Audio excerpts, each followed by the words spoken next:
ಹುಬ್ಬಳ್ಳಿ ಹೊರವಲಯದ ಗವನೂರ್ನ ಕುದಗೋಳು ಗ್ರಾಸ್ ಬಳಿ ಗಾಂಜಾ ಮಾರಾಟವನ್ನ ಮಾಡ್ತಾ ಇದ್ದಂತ ಮೂವರನ್ನ ಹೆಡೆಮುರಿ ಕಟ್ಟುವಲ್ಲಿ ಬೆಂಡಿಗೇರಿ ಠಾಣೆಯ ಪೊಲೀಸರು ಹಾಗೂ ಸಿಸಿಬಿ ಪೊಲೀಸರು ಯಶಸ್ವಿಯಾಗಿದ್ದಾರೆ. ಹಾವೇರಿ ಮೂಲದ ಮೊಹಮ್ಮದ್ ಶಾಹಿದ್ 23 ವರ್ಷ, ರೆಹಮಾನ್ ಬೇಗ ಸವನೂರು 26 ವರ್ಷ, ನಿಜಾರ್ ಅಹಮದ್ ನಾಯ್ಕನವರ್ 44 ಬಂಧಿತ ಆರೋಪಿಗಳಾಗಿದ್ದಾರೆ.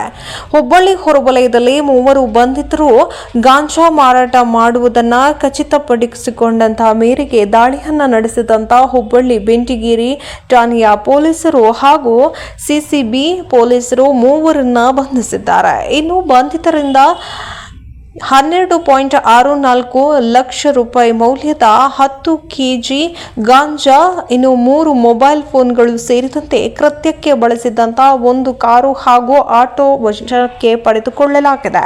ಇನ್ನು ಸದ್ಯ ಠಾಣೆಯ ವಿಚಾರಣೆಯನ್ನ ಸಂಪೂರ್ಣಗೊಂಡ ಹಿನ್ನೆಲೆಯಲ್ಲಿ ಆರೋಪಿಗಳನ್ನು ನ್ಯಾಯಾಧೀಶರ ಮುಂದೆ ಹಾಜರುಪಡಿಸಿ ಕಂಬಿ ಹಿಂದೆ ತಳ್ಳಿದ್ದಾರೆ. Bureau report, Santosh Meedar, Hubballi.